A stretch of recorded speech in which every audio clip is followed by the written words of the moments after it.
So, you're watching this video because you want to know the math. So how I first thought about this experiment was I wanted to throw an object, and my original concept was I was going to measure the size of the radius, right? But then, actually I was doing the math, and then all of a sudden it's like, everything cancelled out. I'm like, oh, this is magic. So, I'm going to tell you, I'm going to show the proof right now over here on how the math works out, and I'll post the data online so you can check out the data. It's going to be in a Google Drive and everything. Hopefully that works out. And if you're watching this, I'm going to first assume you have basic knowledge of uniform circular motion and you know Hooke's law. That's it. That's all the knowledge you need to know for this. Okay, let's get through this. So, let's get some paper, let's get some pencils, and let's start proving this. So the basic premise is to have a circular object, right? This is the baseball, rotating it around here. There's going to be a force here that's going to be caused by the spring, and that force is the one that's going to be measured, right? So if you take a free body diagram of this object, you're going to have a ball, right? And the force like that. I'm going to assume weight is neglectable because it's I assume it's going to be under 250 grams, so weight is neglectable. So from here, from the motion, you know that its acceleration just in the circular plane is going to be v squared over r, right? R being the radius from the center. Now you know that v squared, you know that v is going to have to equal omega r, omega being the frequency. So acceleration is going to have to equal omega squared r squared over r. Cancels out to give omega squared r. Simple enough. That's your acceleration. Omega is going to be a function of time. I can write it down. Omega is going to be equal 2 pi over the period of 1. This is a pi, I'm sorry. Now, we go to the free body diagram and we apply Newton's first law, F equals ma.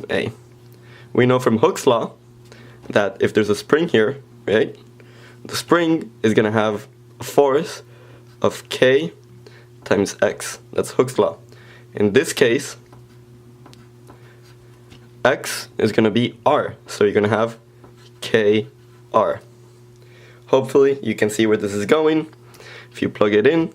So it's going to be K, R is going to have to equal M omega squared R.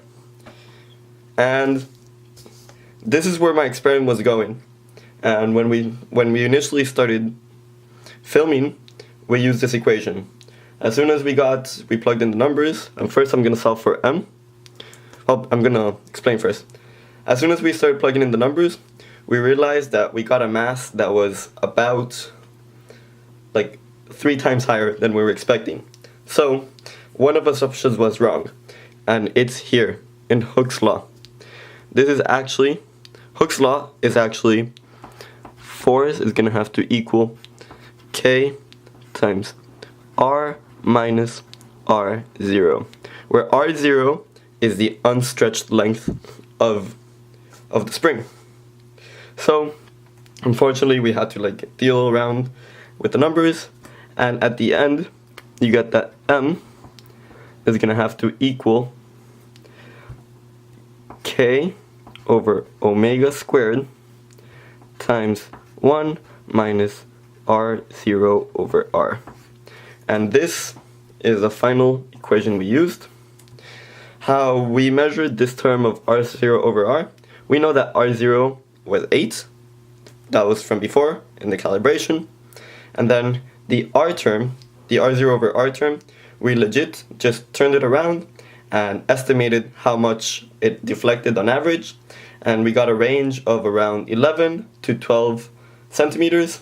and that's the average I have in the data. So if you take a look at the Excel sheet, you're gonna see the R extended, and you're gonna have see 2% errors. That is where our range estimate came from, the R over R0 term. Honestly, it'll be, if we can make this go to 0, i.e. we make R0 really, really small with compared to R, the mass would obviously work out, so it's just dependent on K and on omega squared. And omega squared, you just measure it by timing it, and that's it. Isn't that beautiful? Like, it worked out pretty nicely. Okay. So, the first thing we needed to do was calibrate the strength of the stiffness of the spring. That was, of course, using known weights and measuring its distance. The second part of the experiment would have been to measure the time it takes. It was really, really quickly, so we had to average it out. We did about 40 revolutions. I think that was a good number. Maybe 50 would have been okay, but I think 40 was a nice round number to get. As you can see, the math worked out pretty well. I'm happy with my results. 11 to 36% error. You know, it's, again, I think if I would have gotten a really like a larger string that would have like half a meter radius, I think that would have been a lot better. Also, if I could have more time and put in the software and like measure, have like a known radius and measure it like a picture of it, maybe that could have helped a little bit with the R over R0 term. But good experiment. I think I liked it. Tell me what you guys think about it. If you like my formula showing, I know my handwriting's not the best. I can work on it. And yeah, tell me if you think that I should make more videos and explain more in depth into what the experiment was it. Thank you very much for watching. Don't forget to watch the other video, subscribe.